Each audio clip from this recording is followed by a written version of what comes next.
tarde, minha gente. Mais um Café com Energia, Corene, tudo bom? A gente vai falar hoje sobre viabilidade de terrenos para construção de usinas de investimento.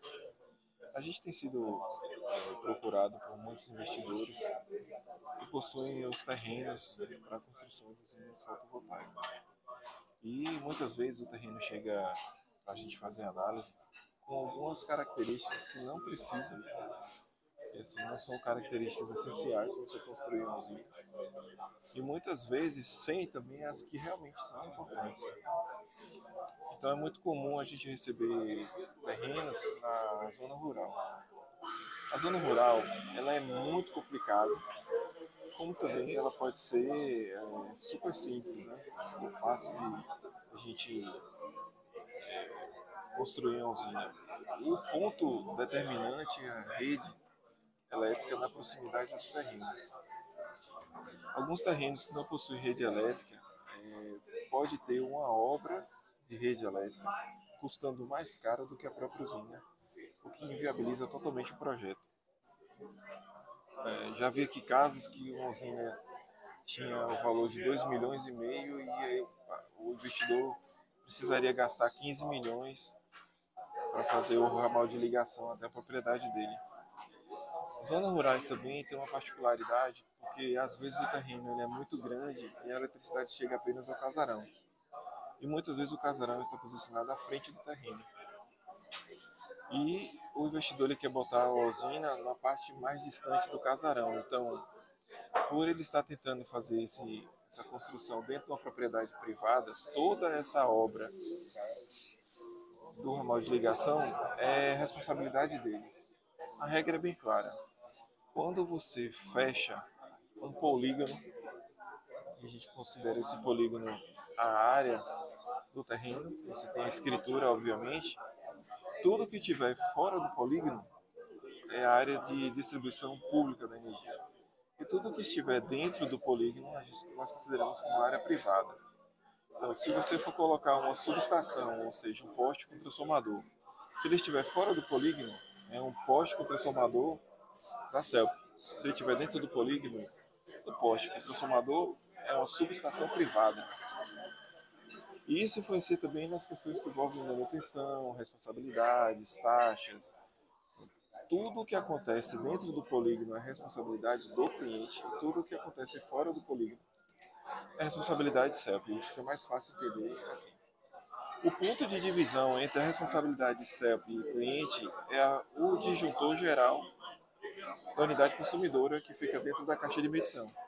Tudo que tiver antes do disjuntor é da distribuidora local e tudo que estiver depois do disjuntor, que é a área fronteiriça, é do cliente. Então, às vezes o cliente tem um problema elétrico e ele chama a prontidão para resolver, a prontidão vai lá e quando ele percebe que o problema não é do disjuntor geral para fora,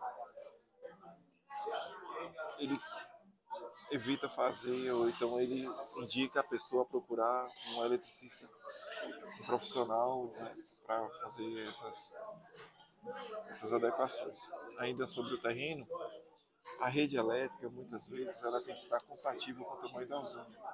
Se você vai construir uma usina de médio ou grande porte, você vai precisar de uma rede elétrica de 13,8 kV ou 13.800 volts. Se você vai fazer uma usina de pequeno porte ou de baixa potência, você pode conectar no medidor convencional, então você vai precisar de uma rede 220, 380, né? Se for aí o seu nível de tensão, né?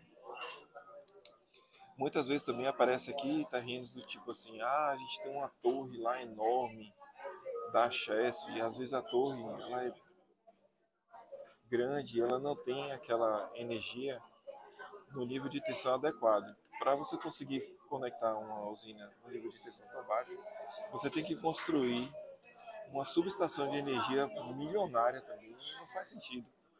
A não ser que você tenha também a disponibilidade de recursos milionários para fazer. Nós temos casos aí de usina que custa 680 milhões de reais, onde a subestação com ramal de ligação custa 10 milhões. Então, fica viável. A priori, o terreno ele precisa ser bem posicionado nas proximidades de uma rede elétrica de média tensão, 13.800 volts. É ideal que ele seja plano, mas se ele for inclinado, a depender do grau de inclinação, a gente consegue fazer outras adaptações. Fundamental também que ele não seja rochoso, né? Que tenha pedras. Já vi casos de usina que você tinha que dinamitar as pedras que foram encontradas no terreno. E outras condições como segurança, a capacidade de absorver raios solares sem interferência de sombras. Uma coisa muito importante também, que evita ter muitas dores de cabeça. O terreno, ele não pode ter problemas ambientais. Hoje é da parte da burocracia que mais demora para você resolver uma usina solar. É você conseguir uma preservação ambiental ou documento de preservação ambiental. E se ele for uma área de preservação, ele estiver na proximidade de rios, lagos, essa dificuldade ela fica gigantesca. Então, a priori, são terrenos planos, na proximidade das redes de média tensão. Se a rede de média tensão tiver dificuldade de achar uma rede de média tensão, basta observar se o poste possui um transformador de energia. O transformador tem uma parte que nós chamamos de primário e outra que a gente chama de secundário. O primário sempre é 13.8, então o transformador conectado a uma rede de média pressupõe que você tenha realmente uma rede adequada para a construção da subestação. E no mais, não tem grandes segredos não. O valor também empregado nesse terreno, ele contabiliza na sua matriz financeira. Não faz sentido você construir uma usina de 500 mil num terreno de 200 mil. Não faz sentido você construir uma usina fotovoltaica grande em um terreno com um valor muito alto. Tipo, eu não acho interessante você ter 3, 4 lotes do Alphaville para construir uma usina solar. Alphaville é você colocar placas solares no terreno de uma casa que a pessoa já mora, faz mais sentido. E na área do sertão, nas áreas assim semiárido, como acontece aqui em Pernambuco, os terrenos são extremamente baratos. Ele não tem nenhuma utilidade agrícola, não é uma área produtiva, é uma área que tem bastante pedra, cacto, lagartixa, pedra, não rochas, tá? Tô falando pequenas pedrinhas. Então você consegue fazer a limpeza do terreno e a instalação da usina fotovoltaica tranquilamente.